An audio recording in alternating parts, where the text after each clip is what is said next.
story starts on Sunday morning, April the 25th in 1915. Charles Bean, the writer from the Sydney Morning Herald, anxiously paced the deck of a ship off the coast of Turkey. With Charles Bean was photographer Philip Schuller from the Melbourne Age. More than 12,000 troops of the Australian and New Zealand Corps, the Anzacs, waited with him. Their plan was to land on the Gallipoli Peninsula in Turkey, to advance inland, drive the Turkish enemy back, capture the peninsula, and then team up with the British and French to take the capital, Constantinople, now known as Istanbul. Many of them had never been out of Australia before. Most had never seen combat. 1 in 3 would be dead or wounded by the end of the day. Nearly 200 vessels of the Allied fleet were now assembled in the largest invasion force in history. As Bean watched the first soldiers climb down the rope ladders to board steam-driven landing vessels to shore, he felt confident this was going to be a cakewalk. The Turk does not realize what is in store for him during the next few hours. As we were landing, many of the others passed close to us in the tugs, and it was hard to realize, as we shouted out our good wishes, that the Australians were going into battle. Of course, they had no motors in those days. They were steam. And when they got far enough, they either drifted on in or were rowed in.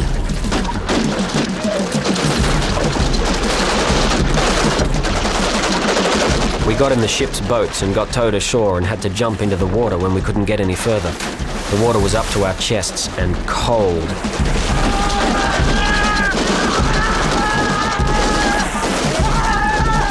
There was just a hail of bullets coming down. There was hitting, it was like hailstones in the water, the rifle fire. And it was deep water. It was a pretty steep beach. And with all their gear on, they'd go down like a stone. Bean was on the beach with the Anzacs, but not only could he not write the story and get it published because he didn't have the official stamp from the censor, but he didn't have any means. He didn't have email, mobile phone, he had nothing. So he couldn't get his story off the beach. As soon as the Anzacs got their bearings, they could see they'd landed on the wrong beach. They were 1.5 kilometres north from where they were meant to have landed at Gallipoli.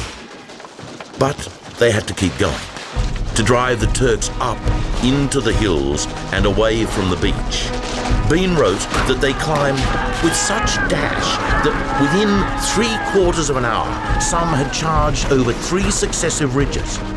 Each ridge was higher than the last, and each party that reached the top went over it with a wild cheer.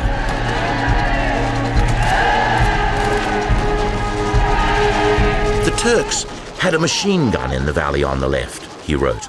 It took out 3 boatloads of our soldiers, which had to stay out there, unreachable, for 3 days. Oh, I was lucky to say I got a few hits, but that is nothing. They weren't dangerous clouts until they got both legs belted. I couldn't walk then. The machine gun got me and down I went. We were sent to the firing line and they gave us a charge up the hill. The slaughter started and the boys were going down like 9 pins. I got a bullet in the leg of my trousers. Unexpectedly, the Turkish reinforcements arrived from the other side of the peninsula and challenged these unsupported Anzacs, forcing them to retreat. The Turks then moved into better positions to defend their cliffs. Mustafa Kemal, the commander of the Turkish Reserve Division, was waiting 6 kilometers from the high hills, and he took his division and met the Australians and New Zealanders, and they were pushed back. In the afternoon, they were pushed back about the beaches. This is 25th of April. Once the first troops had secured the beach, those who followed established first aid stations, supply depots, and built steps to help the stretcher bearers, who would be in great demand from the moment they arrived.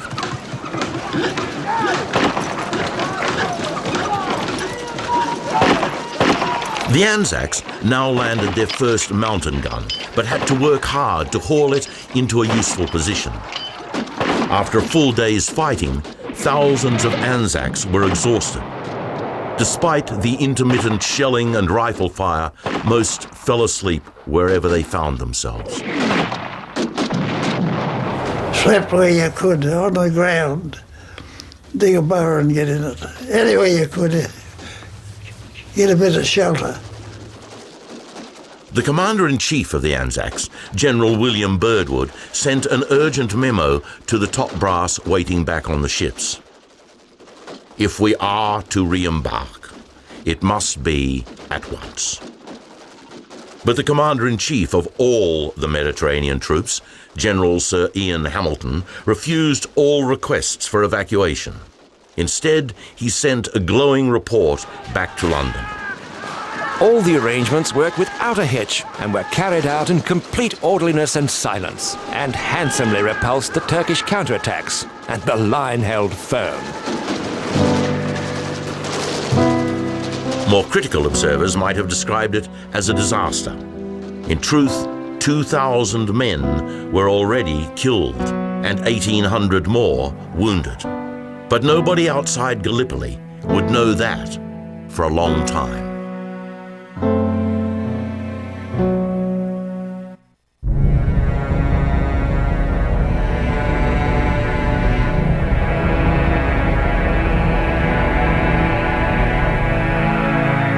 On the second day of battle, as they watched the first light come over the peninsula, Charles Bean was waiting to hear if they were evacuating or not. He wrote that it was a great achievement to have established a beachhead, but it had been a massacre. The reinforced Turks were now firing down at the Anzac positions with machine guns and rifles. The Anzacs fought back with their .303 rifles to stop advancing Turks dislodging them from the trenches they had just dug. Bean was relieved that the Turkish shelling was less intense than expected. Perhaps because the Allied naval ships offshore continued to bombard the Turkish gun emplacements on the heights. Even here, 12 miles away, I can hear the firing going on. I could not sleep for 60 hours. The battleship's guns shake the ship, and thinking of the poor men gets on one's nerves. Finally, General Hamilton sent an order ashore. There's nothing for it but to dig yourselves right in and stick it out. You have got through the difficult business. Now you have only to dig until you're safe. They had everything underground. Hospitals, dugouts, communication trenches, wireless stations, you name it. It was all underground. It was only by digging so effectively into the ground at Gallipoli that they survived. And that's where they get the name diggers. Bean wrote, "They brought ashore everything that is needed for the support of an army. Supplies, transport, water, ambulances, 4 jetties made by pontoons, floating bridges, wireless stations, a Red Cross station, and a large store." The beach was getting very crowded, with parties unloading boats and mule trains and men dragging field guns into position, telegraph and telephone units laying wires, and engineers constructing shelters.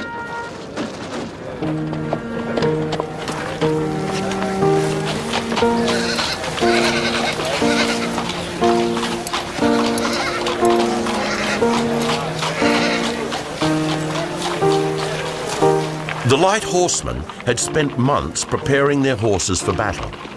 But at the last minute, the decision was made not to take them off at Anzac Cove. They tried to land a few for working animals with tragic results. So the elite Australian light horsemen had to go ashore as foot soldiers. I was sent ashore in charge of 16 pack horses. When we got alongside the beach, a shrapnel burst over us, killing 2 horses and wounding me.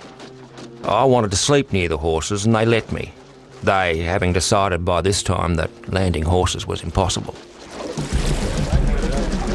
More men kept landing in open boats.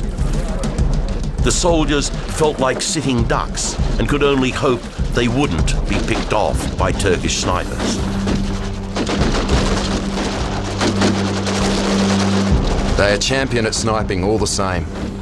Some have been found painted green all over, some up trees, others with bushes tied all around them. It took me some time to distinguish between the echo of the rifles and the ping of the bullets landing in the bushes nearby. Every case was a new experience, and another danger passed and we became callous to the terrible sights. The Sydney Morning Herald had not heard from Bean, who was still waiting for his accreditation. But the War Office in London was still reporting good news. The troops on the Gallipoli Peninsula are steadily advancing and have established themselves across the peninsula and repeatedly beaten off all attacks. New Zealand Prime Minister Mr Massey declared a public holiday, and Andrew Fisher, the Australian Prime Minister, responded by suggesting everything must be going well or the newspapers would have reported otherwise. Proud of this great start to Australia's war, the nation now waited with bated breath for more good news from the front.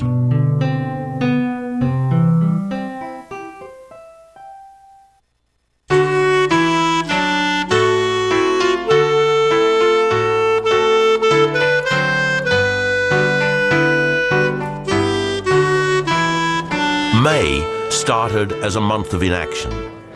Bean was as disappointed as the soldiers were eager to escape their crowded trenches still so near the beach where they had landed. My dugout is similar to a grave, about 3 feet deep. If I get back, I might refuse to live in a house, instead dig a hole in the backyard. The men worked continuously to move supplies off the beach and into dugouts to make room on the cluttered shore for the next shipment. Thousands of biscuits and bread loaves had to be produced, and a wood-fire bakery was set up on Imbros Island. The French made certain they had their priorities right.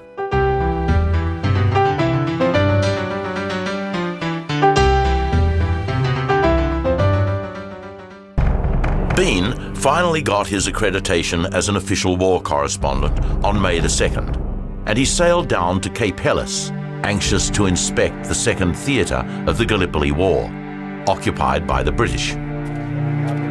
Bean was appalled at the numbers left out to die here. He could not stop himself from doing something about it. There was one chap I could see wounded about 20 yards to my right front. He was moving, so I nipped out of the trench and ran out to him and helped him back. "Look here, Bean," an officer shouted at me later. "If you do any more of these damn fool actions, I'll send you straight back to headquarters." Sir Ian Hamilton finally went ashore on May the 11th.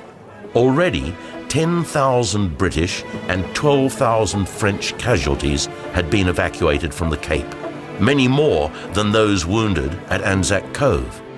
Hamilton called off any further attacks until reinforcements arrived.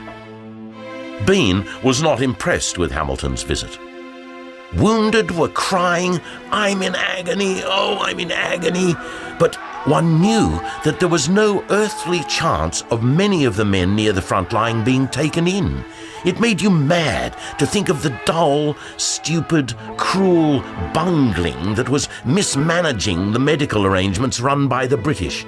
Everything is late with the British staff, nothing up to time, no evidence of brains that I have seen.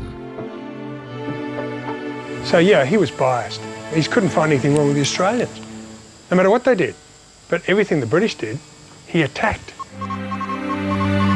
Back at Anzac Cove, the Anzacs received a message in Morse code from the Turks. "We will put you into the seas tomorrow, you Australian bastards. Big guns we will give you. We will give you mines, you Australian bastards." Bean braced himself for action. The infantry fixed bayonets and waited in their trenches for the call. True to their word, early the next day, May the 19th, the Turks launched their biggest counterattack, right along the Anzac front line. There was very heavy, loud shell fire along the whole front, and the rattle of machine gun and rifle was incessant. That's where Australia got its first VC.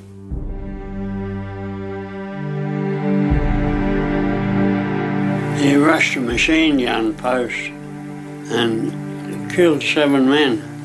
The machine gun was bothering the troops that were landing.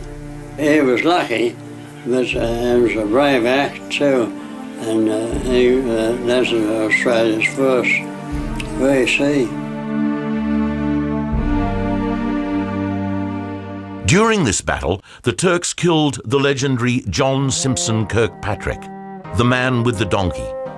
Where he got the donkey, no one seems to know, but he had been risking his life in no man's land for 3 weeks, walking the donkey right up to the front line, picking up a wounded soldier and carrying him back down to the hospital tent. He was fatally hit by a Turkish sniper. After his shooting, other stretcher bearers were ordered not to rescue any wounded men during daylight hours. I was only 100 yards from the Turks' trenches, and there was a dead man about every yard. Bodies without heads, arms and legs hanging on bushes. It was an awful sight. Heard that Sergeant Bulmar had been killed about 6 o'clock. I was only speaking to him at 3:30. Attended the funeral at 7:30. Quite a sermon. There was that many dead that an awful smell. Unable to bear the stench, Turkish officers climbed out of their trenches with white flags and started burying their own dead. Anzacs led a blindfolded Turkish envoy into General Birdwood's headquarters to arrange an armistice so they could bury the thousands of bodies still out there. A 9-hour truce was planned for the 24th, and the envoy was led back. On that day, the sound of shovels continued without a break. 3,000 Turkish bodies and 169 Australians were buried. This was to be the only truce of the 9-month Gallipoli campaign.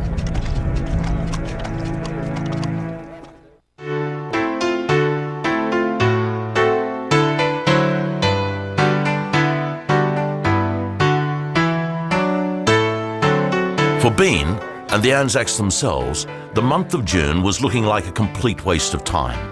The diggers had little to do apart from digging, which frustrated them. They had volunteered for army service, not bucket and spade brigade. What exactly were they doing here, they wanted to know, when there was a war to be won in Europe? It had all happened so quickly. Less than a year ago, there was the assassination of an Austrian archduke, which led to an invasion of Belgium by Germany. Then Britain moved in to help France fight the Germans. The Turks then came in to help Germany fight the Russians. And in the blink of an eye, the world was in the middle of a war. The war to end all wars, so they thought. The Australians and New Zealanders had been willing participants. From the outbreak, most political leaders, along with the media, had supported Australia's full involvement. The Australian Prime Minister Andrew Fisher had been quick to support Britain, to the last man and the last shilling. Overnight, thousands of young men had volunteered. Out of a population of less than 5 million Australians, more than 331,000 would sign up before the end of the war.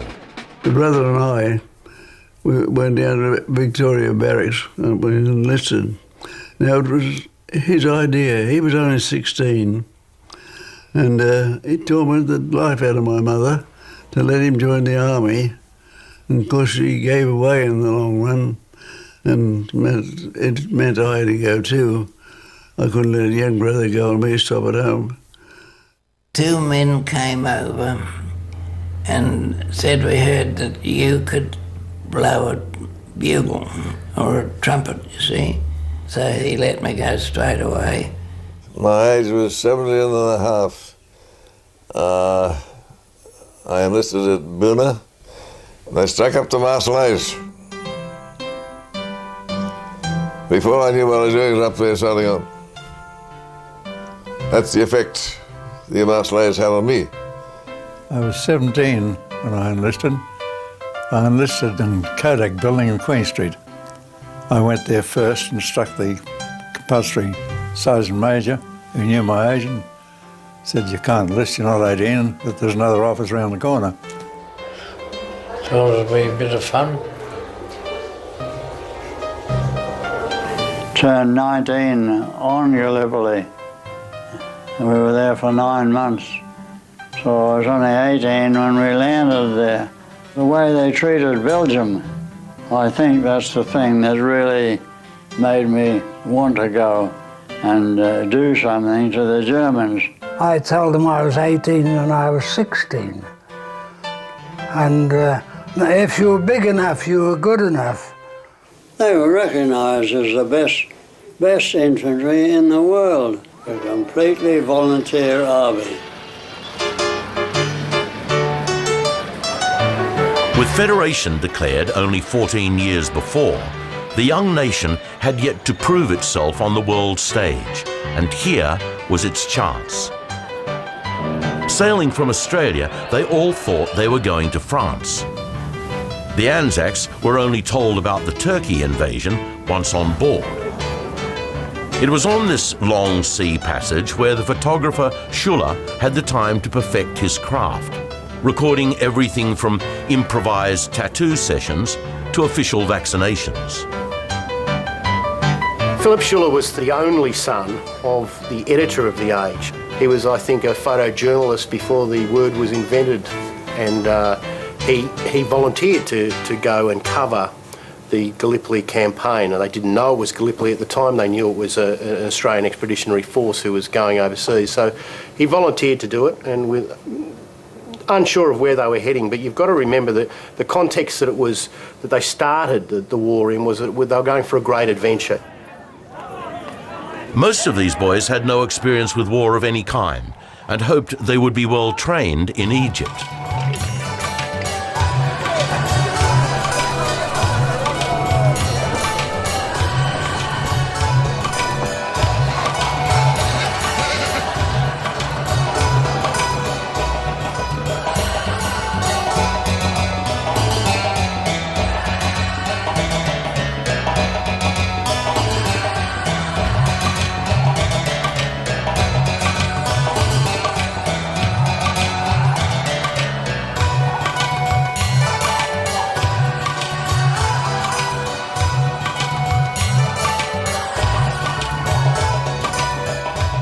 But when we got there, you had to take your boots off to go inside the pyramids. Not for mine, I'm not taking mine off. I wouldn't trust it, you better. I reckon you wouldn't have any boots when you came out. Bean and Schuller got to know each other well, even taking photos of each other on the pyramids. The two men formed a strong bond, which would stand them in good stead once they found themselves working side by side at Gallipoli. At the moment, the main issue was disease, now claiming more lives than the Turks. Part of the problem was the shortage of clean water, which all had to be imported. 2 of our water barges have been sunk during the last 2 days, Bean wrote. The Anzacs stationed up the gully were allowed only 1 bottle of water a day and had to wash in a well unfit for drinking. One soldier, who would know only too well, was a young boxer from Tasmania, a water carrier at the time, Alec Campbell. The water was carried up from the beach in large cans, and all the water had to be carried up to the line. There was always a chance of getting hit every day. Someone got hit. He would become the world's last survivor of Gallipoli. the last out of 1 million who fought there. The commander of the combined divisions of New Zealand and Australia moved through the troops to lift the flagging morale. He congratulated the diggers, delivered a pep talk, and called for 3 hearty cheers for King and country, which at least confirmed that support for King George was still strong. The Turks would have found this difficult to understand and had little idea why Australia was fighting for England. Possibly they were asking themselves why Turkey was fighting for Germany, although they were at least defending their homeland. And Australian and the New Zealand people did not come here as they wanted, but they were pushed by the British people. Couldn't understand, at all, none of them could, why we were fighting for England. You see, they're quite good people too. Bean wrote that the Turkish trenches were so close that you can hear the Turks talking at night, laughing. Sometimes we smell their tobacco. Another day he wrote, 17 Turks surrendered and walked right through our men, who slapped them on the back and gave them cigarettes. Bean truly felt the soldiers of the opposing sides had come to respect each other like 2 sporting teams on a football field. The Turkish prisoners are so delighted with the treatment meted out to them that you would have to drive them back with the bayonet if you wanted them to return to their own people. They are as happy as larrikins. The inevitable happened. The first cases of typhoid fever appeared on Lemnos Island, the hospital island just off the coast. By now, the disease-ridden Anzacs were ripe for the picking and could easily have been seduced by enemy propaganda. When the Turkish aircraft dropped leaflets, Bean caught one. Australians and New Zealanders surrender, and we will treat you well. The British men have abandoned you to your fate, and soon your supplies will be cut off, and you will be exposed to starvation and thirst. You are not fighting out of hate. That England made you fight. Don't further hesitate. Come and surrender. At last, on June the 25th, 2 months after the landing, Bean wrote, "My first reports in papers from Australia arrived today." But instead of rewarding him for these first responsible stories, the army decided to banish Bean from Anzac Cove, transferring him to Imbros Island, where they planned to establish a camp for war correspondents. The army wanted to increase its control over Bean and other correspondents by feeding them only suitable information.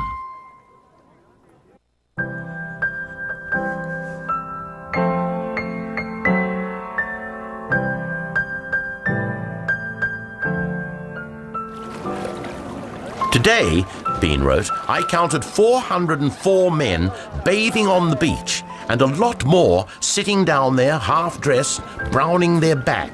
It was quiet, quite like a Sunday today with very few shells. Even so, the price of a dip was too often death from a sniper. The Turks hit the ammunition dump at the southern end of Anzac Beach, damaging 50 rifles and setting fire to 2 boxes of ammunition. They also hit a man in the water and took off his arm, and he came out of the water holding it. I heard there were 8 casualties on the beach, but bathing went on as usual. Went in to swim, and we were in there for a while. There was splashes of bullets. They were. I said, they're buggers shooting at us. The Anzacs up on the ridges were also very good with rifles. They invented the periscope rifle, which became a major tool of trench warfare. We can snipe a bit of Turk country where the latrines are, and occasionally a chap jumps up in a devil of a hurry and scuttles off with miles of shirt hanging out and trousers half off. I don't think it very sporting to shoot them sitting. Dug in so close together, the Anzacs were getting to know their enemy better every day. 5 o'clock is dinner hour for the Turks. They leave their rifles and bunch together in trenches, eating from one large dish. Many Turks look upon this war as a holy war, but they are all discontented at its duration and desire peace. The Turks are fine big fellows, badly clothed and underfed, but they are very brave and sometimes have jokes with us. They wish us good night and let us know if a shot misses them. They do this by waving a rifle or a shovel. From a new batch of Turkish prisoners, Bean learnt something of the latest enemy tactics. They would not be attacking, but rather waiting for the Anzacs to attack them, in the belief more Anzacs would be killed in that way.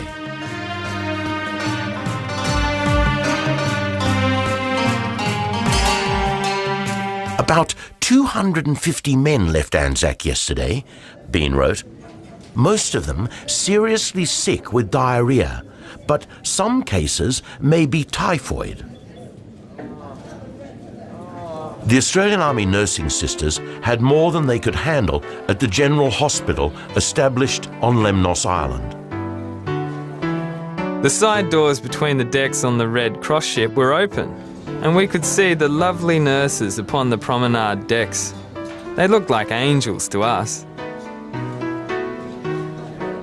Back on Gallipoli, another Australian legend was beginning to emerge. Lieutenant Colonel John Monash, an engineer in his late 40s from Victoria, was proving to be one of the most competent officers at Gallipoli and would soon be promoted to the rank of general. Later, at the Western Front in France, he would command the Australian Army so successfully he became the first soldier in 200 years to be knighted in the field of battle by the King of England. And the last. By the end of July, Bean was able to strike up a deal with the army to continue to cover the fighting, but he had to submit all his stories to the censor. A British journalist, Ellis Ashmead Bartlett, didn't even land, but he saw what happened from the ships and he interviewed a few people and he got the scoop of the century. It went right around the world, including the Australian newspapers. Ellis Ashmead Bartlett pipped Bean at the post. So Bean never forgave him for that. It was devastating for Bean. July 25th. Bean wrote that the Anzacs were starting to become resentful of the privileges enjoyed by their officers. One had threatened an officer, saying he was tired of digging secure dugouts for officers or washing shirts for them in a bucket of water, while other men had unsafe dugouts and were short of drinking water. By contrast, a cup of tea was sometimes the only thing the regular men had to sustain them. Back home, Australians now greeted the first returned wounded. Going by the Sydney Morning Herald report of their arrival, a new reality was emerging. Here was war, real war, brought home to our very eyes, in the maimed and limping legs, in the bandaged arms and hands, in the dark glasses one was wearing, in the scar upon another's cheek. We saw war. So they gathered the crippled, the wounded and maimed, and they shipped us back home to Australia. The legless, the armless, the blind and insane, those proud wounded heroes of Suvla. And when our ship pulled into Circular Quay, I looked at the place where me legs used to be, and thank Christ there was nobody waiting for me to grieve, to mourn and to pity.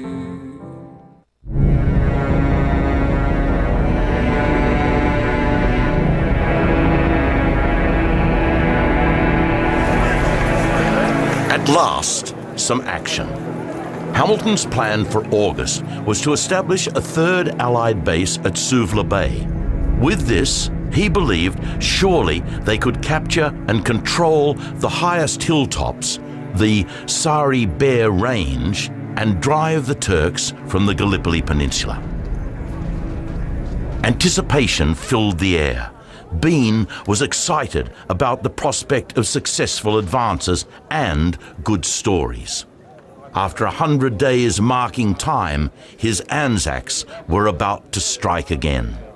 They sharpened their bayonets and prepared for an assault.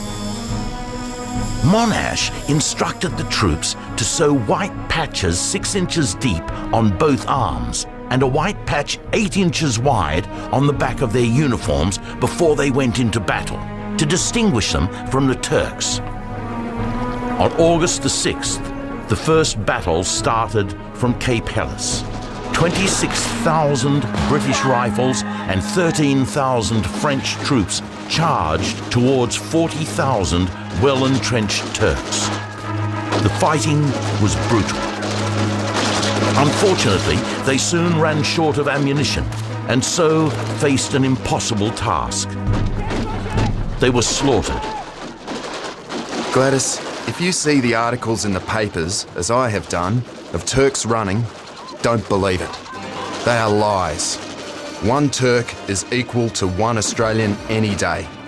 They publish an awful lot of lies about the poor Turk, but they have done braver things than any Englishman here. Meanwhile, the British reinforcements landing down at Suvla Bay met almost no resistance. But rather than driving forward, Lieutenant General Stopford ordered his troops to rest easy, make cups of tea, and even play some soccer. The Turks, who had actually been caught napping, quickly rushed troops into place, and the British advantage was lost. They landed on this nice wide open beach, and the idea was that they should go around the back of where we were. I believe that was the idea. Instead of that, they stopped and had breakfast on the beach and went swimming and made a picnic of it.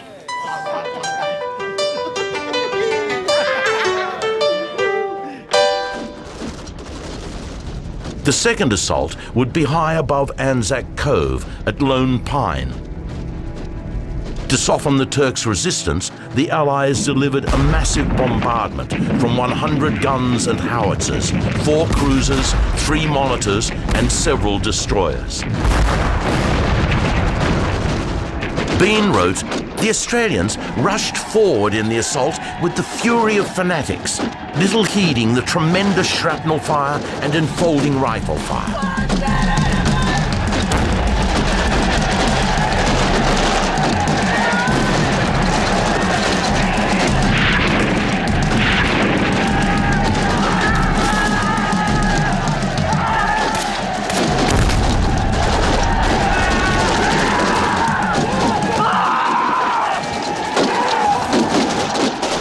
But as they hit the top, the Anzacs couldn't believe their eyes. The Turks had built log roofs over the top of their trenches. Unfazed, the Anzacs fired through gaps in the logs, tore them apart, and leapt into the dark caverns below. It was one of the bloodiest battles of the Anzac campaign.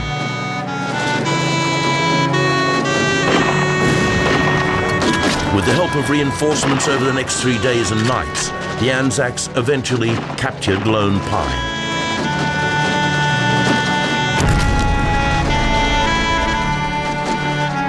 It was a real victory, but at a heavy price.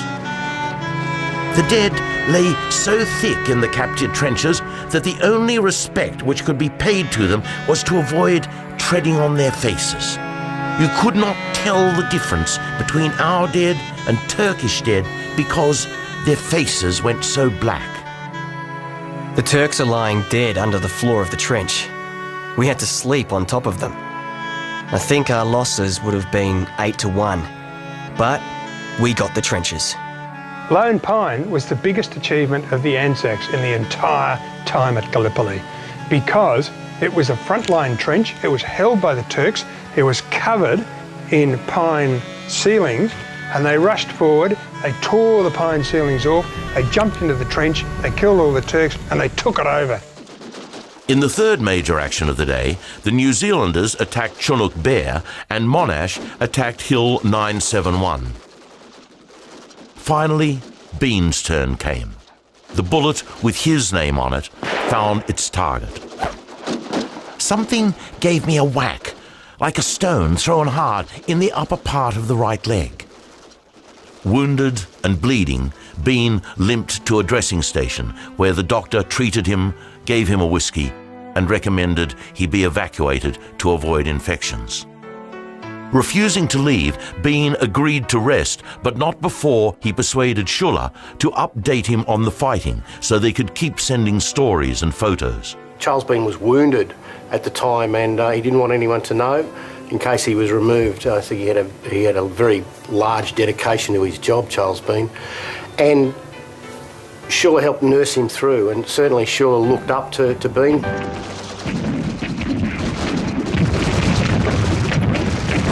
One of the biggest catastrophes of these August battles was at the Neck.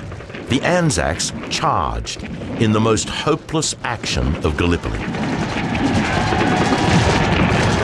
This charge was directed by a number of Boer War veterans and cavalry officers who seemed unaware of the invention of the machine gun.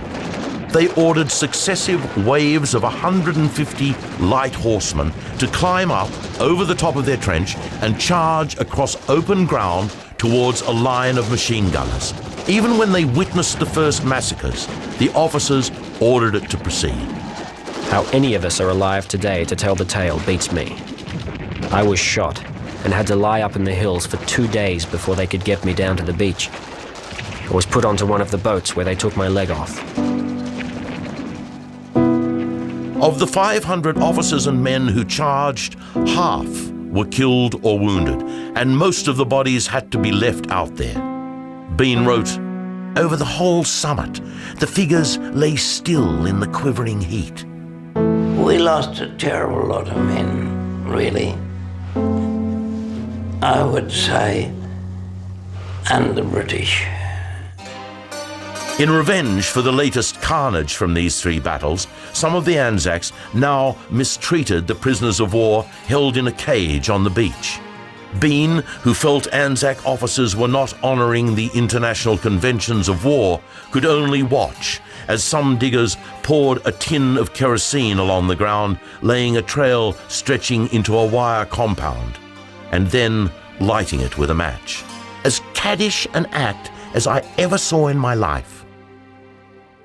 With each passing day, the Turkish divisional commander, Mustafa Kemal, determined to defend his homeland, mustered even more reinforcements and was now ordering bigger attacks along all new fronts. The Anzacs were running short of ammunition and had problems getting supplies of food and water to the front line.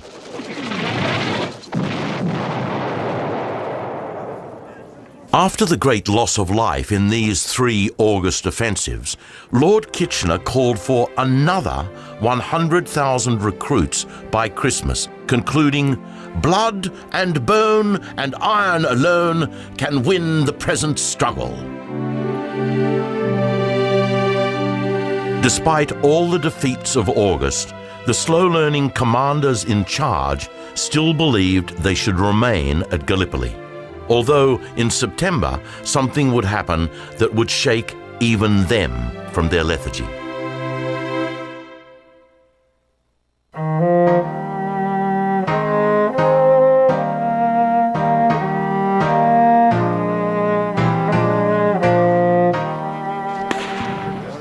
Oh well, Mum, we're still living in the same dugout, so if you get time, you can call round and see us and have tea. But I am dreading the wet weather as we have no real provision made, nor can we make any for the rain.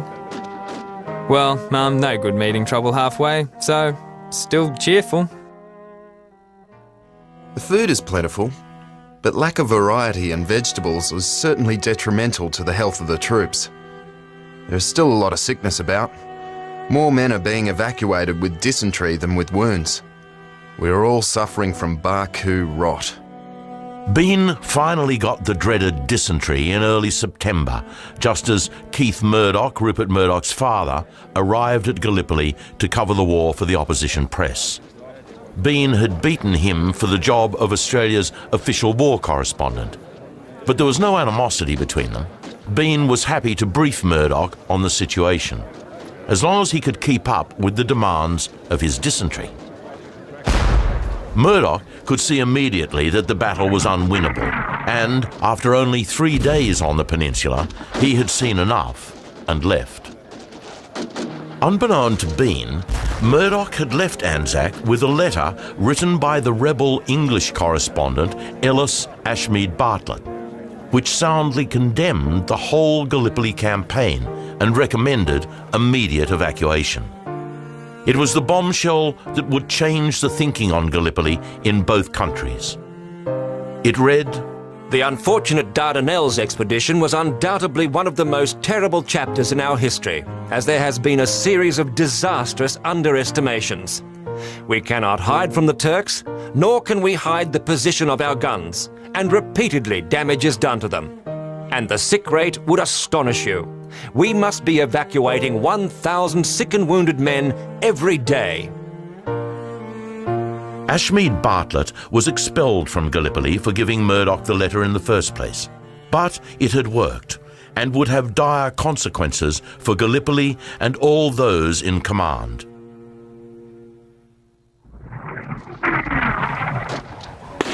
By the 19th of September, chill had started, causing the many men still in summer uniforms to shiver.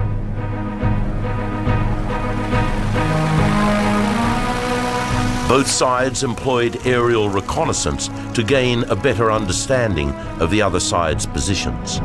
Aerial shots of Anzac Cove showed the landscape had become a littered patchwork of paths and trenches.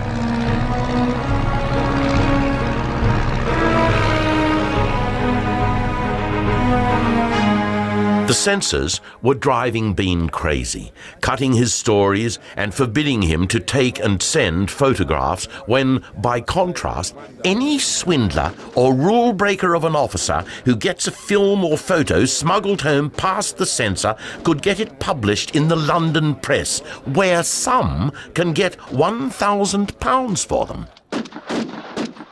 In fact, close to 70,000 photos were taken during the Gallipoli campaign.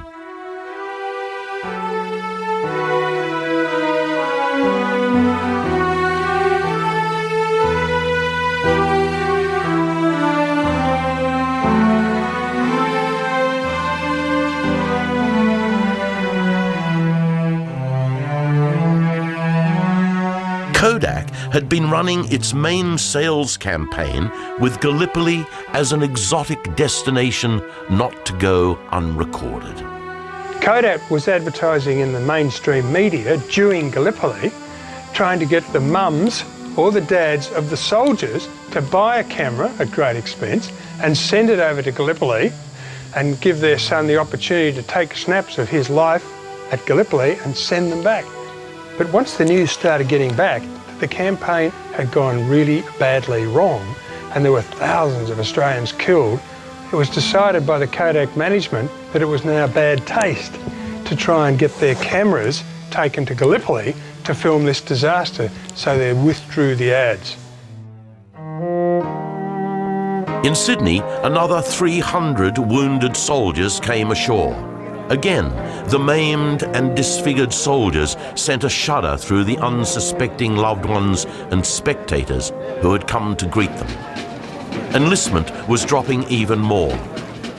The Herald ran a story headlined, "Here is some straight talk to the slackers." The Sydney Mail newspaper also criticised what they called shirkers.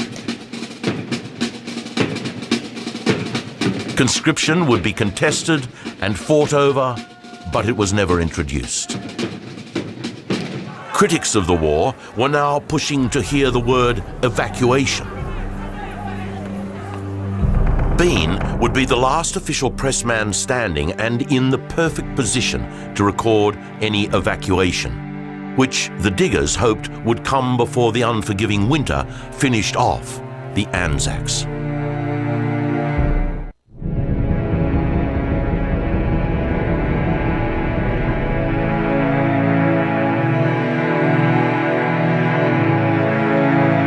There were now more than 100,000 Allied troops on the three battlefields, Anzac Cove, Suvla Bay and Cape Helles, without any strategy that called for forward assaults. The ordinary soldiers were becoming demoralized, depressed and disillusioned. They wanted action. Both sides seemed to have got tired of sniping at one another, and I was surprised to find our chaps and the Turks exposing heads and shoulders above the parapets, waving their arms and shouting to one another. Bully beef and tobacco were thrown across from one trench to the other. I remember a tin beef called Frey Bentis. It came from South America, I think, and it was beastly stuff. Things had changed now, and the diggers probably felt they had more in common with the enemy privates just 20 metres away than with their hard-hearted commanders back in headquarters. Any Turkish prisoners taken were put to work, earning their keep.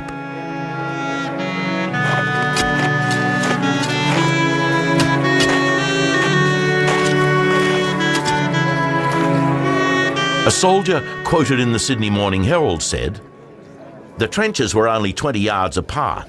We were yarning to each other and exchanging beef, biscuits and cigarettes when one of the Turks cried out, 'Get in quickly, here comes a German officer and he's going to open fire with a machine gun.' Our boys quickly ducked, but only just in time, for, sure enough, a machine gun was started." Bean predicted they would be hard-pressed to survive once the winter high seas started battering the flimsy settlement, turning the dugouts into mud ponds. The Anzacs could be washed back into the sea without the Turks having to lift a finger.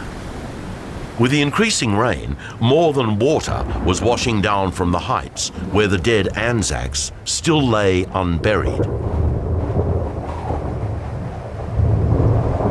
On the 25th of October, Bean wrote, "6 months today since we landed, another wet, wintry day, bitterly cold with a misty rain."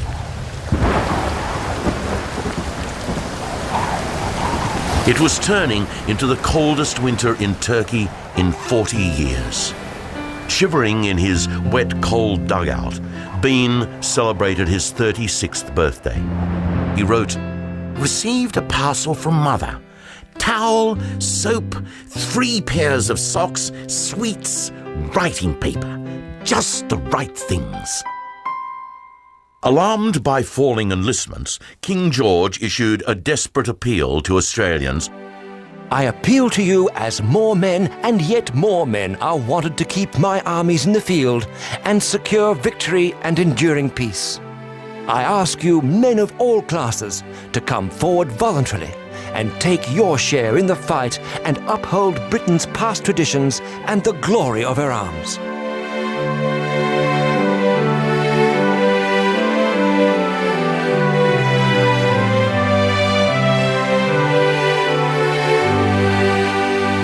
The government was also calling upon the women of Australia to chip in with their time and their pennies. Already the munitions factories were full of female workers. Millions more shells, bullets, rifles and cannons were needed.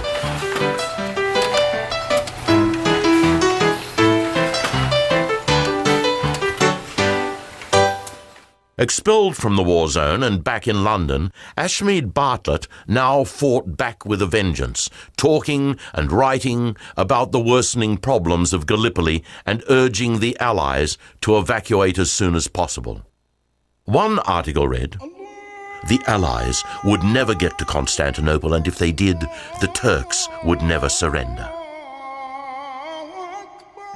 Undoubtedly, the biggest change in leadership to occur in October, if not the entire campaign, was the sacking of Sir Ian Hamilton, the commander of the entire operation. Bean confided in his diary, "The British War Council believed Hamilton had been incompetent, too secretive, and unable to communicate his ideas to his officers." Hamilton's replacement would be General Munro, a veteran of conflicts in India, the Boer War, and fresh from the Western Front. Munro toured the different positions the Anzacs had secured, interviewed officers, moved through the trenches, and looked up at the Turkish gun emplacements above. By the end of the day, he had seen enough. Without a backward glance, he returned to headquarters to write up his conclusion: evacuate all troops from the Gallipoli Peninsula. It was a big decision, but in typically British bureaucratic tradition, he asked for a second opinion and recommended Lord Kitchener come and see for himself.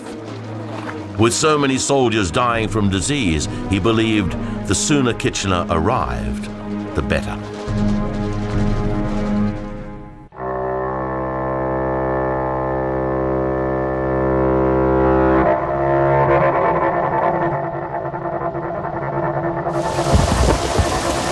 As Bean had predicted, terrible storms lashed Anzac Cove in November, bringing rain that washed their flimsy structures away.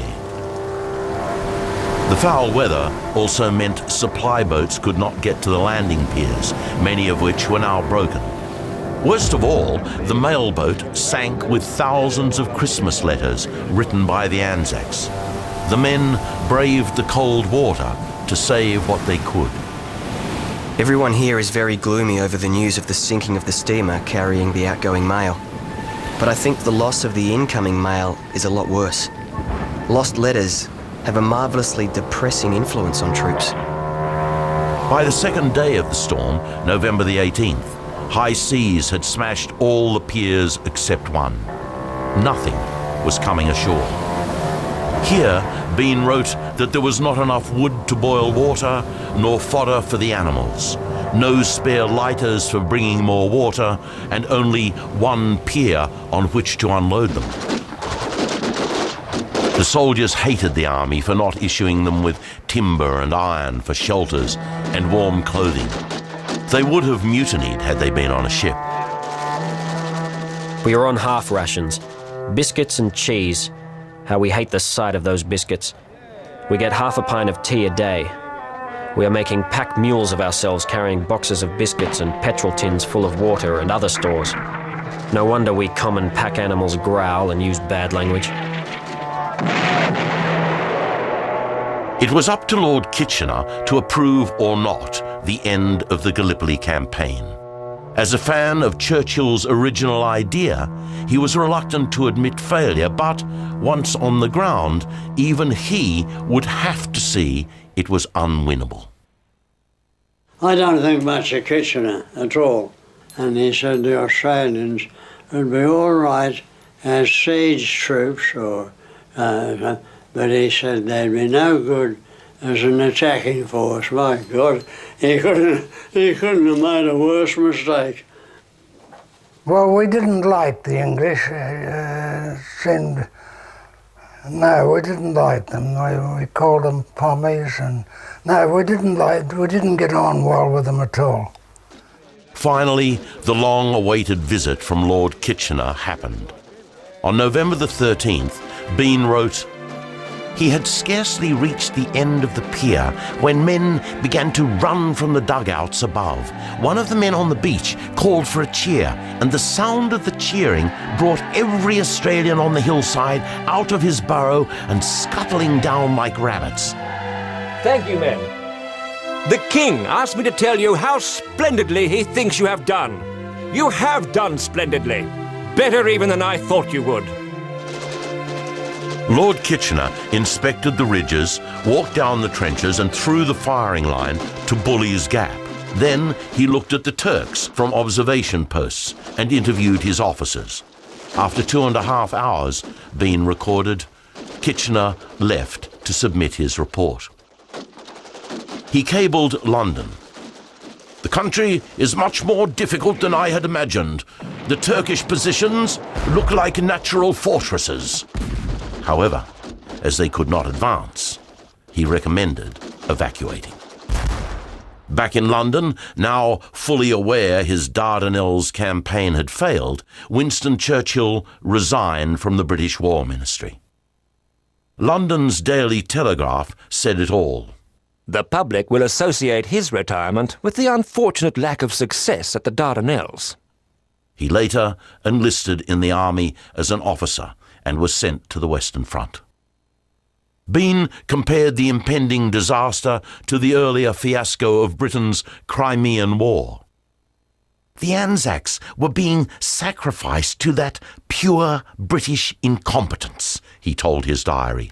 The British nation has not the brains to make war. It is much better at manufacturing socks. By the same token, our winter clothing is not landed yet.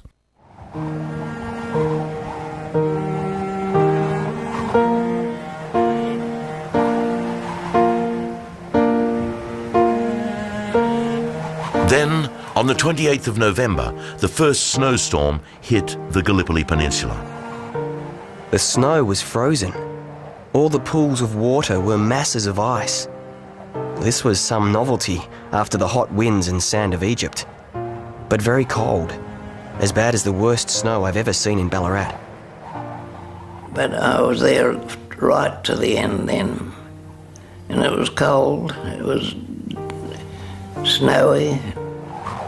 Like everyone, Bean now had to walk around to keep warm. I can't work here, only walk.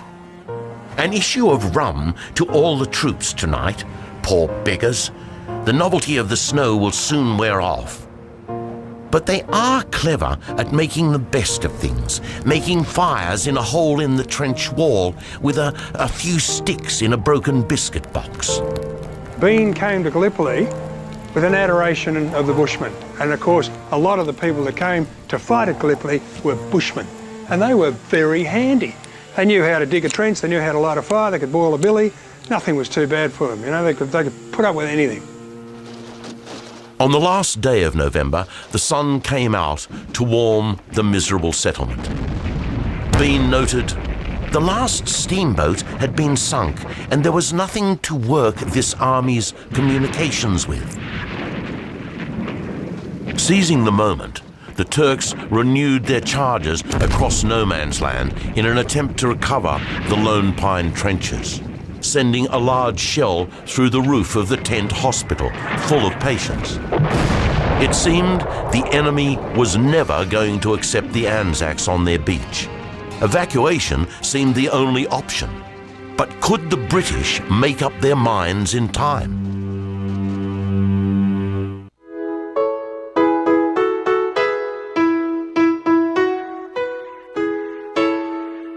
Most Anzacs now hoped December would be their last month on the peninsula.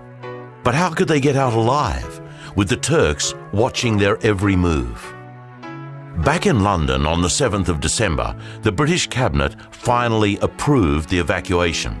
It was official, but still top secret. They appointed an Australian, Major General Brudenell White, to head the operation. First thing Brudenell White did was instruct various units to have everything packed and ready to move in 24 hours. Still more troops from Gallipoli.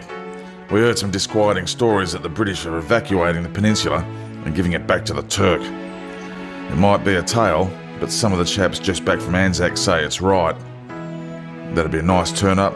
After all the months of struggling and fighting, it just doesn't make any sense. Time was running out. Everything now depended on the weather. If a storm hit the settlement with only 3 days to go, any planned evacuation would have to be called off. Brudenell White put the word around that he needed his men to develop more tricks to fool the Turks. Lance Corporal William Scurry came up with the drip self-firing rifle, a delayed action device used for firing a .303 rifle. Water dripping from one bully beef tin down to another operated weights that pulled the trigger, creating the illusion that soldiers were still there firing rifles. That was one of many tricks. They also had all sorts of dummies and fake people in different situations which the Turks could see, and so it was very, very successful. The tip is we are going tonight. Fatigue parties are working today burying ammunition. Rifles, picks, shovels, barrows, periscopes, hundreds of cases of ball ammunition. Bombs in galore are buried in the latrines, cesspits. Great suspense among our fellows. On December the 16th, with 2 days to go, Bean wrote, "The men aren't sorry to leave. They do regret leaving all their comrades buried here, and the number of demands for timber for graves has been enormous." I think when people think of Gallipoli, they not only need to think about Charles Bean, but they also need to think about Philip Schuler. Certainly, a lot of our understanding about what it was that the Gallipoli campaign left us have come through Philip's pictures. Everyone knows the images. Not many people know the name Schuler, and I think at the 90th anniversary, it's a time we redress that.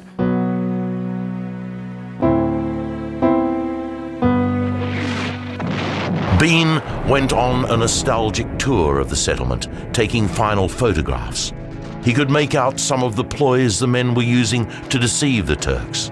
Men smoking and lounging about in sight of the Turks like everything was normal, but having to dodge shells as they did so. Others carried water around and around in circles. "I found the light horse playing cricket while the shells were flying overhead," Bean wrote. Birdwood finally made the secret plan public. December the 18th was going to be the day, E-Day, Evacuation Day. None of you should feel in the least disheartened, because we all know we have never been beaten, and we have prevented the Germans from using the best fighting troops of the Turkish army elsewhere. We have fully played our part. 20,000 Anzacs were standing by waiting for nightfall so they could sneak across the beach and off the peninsula. The second 20,000 men were due to exit the following night if the Turks did not discover the plan and attack in the meantime. As the sun went down and darkness enveloped the settlement, the soldiers crept in silence out of their trenches and dugouts and headed for the beach in a long procession right up till dawn on December the 19th. So the troops won't lose their road to the beach. Rice and flour and oatmeal have been sprinkled along all the paths and tracks. We have orders to wrap sandbags over our boots and so deaden the sound as we move off. We move out with rags wrapped over our bayonets so as not to shine. By the time the sun had risen, this first lot had all disappeared. And that's about the best organised thing of the lot. They you had to keep to a path. It was night time, and trying to get away without the Turks knowing where we were going. On the following night, the remaining Anzacs sneaked out of their trenches in small parties of about 30. They also clambered onto lighters that transported them away to Suvla and to waiting trawlers. From his ship at anchor, Bean recorded the final stages of the evacuation minute by minute, just as he had recorded the landing 9 months before. At 7:05 a.m., as planned, the ships opened fire on all the stores and ammunition which had been put in a heap on the beach and painted white. I suppose you know all about the evacuation by now. It seems sad to think that we had to leave the place where we did such hard fighting and where we have left so many mates. But no doubt it was necessary. Otherwise we would not have done it. It was splendidly carried out. Under the Turks' nose, the Australian Major General Brudenell White and his staff pulled out a total of 80,000 troops from Anzac Cove and Suvla Bay, along with 5,000 horses and mules, 2,000 vehicles, and 200 guns, without losing a man.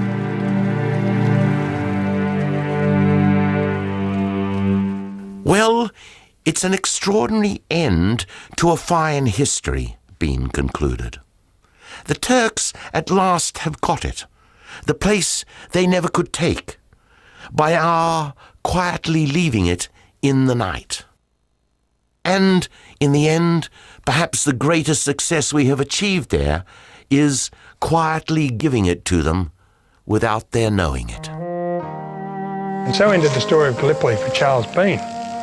However, not the story of his war, because Bean went on to the Somme, where until 1918 he covered every battle the way he covered the campaign at Gallipoli.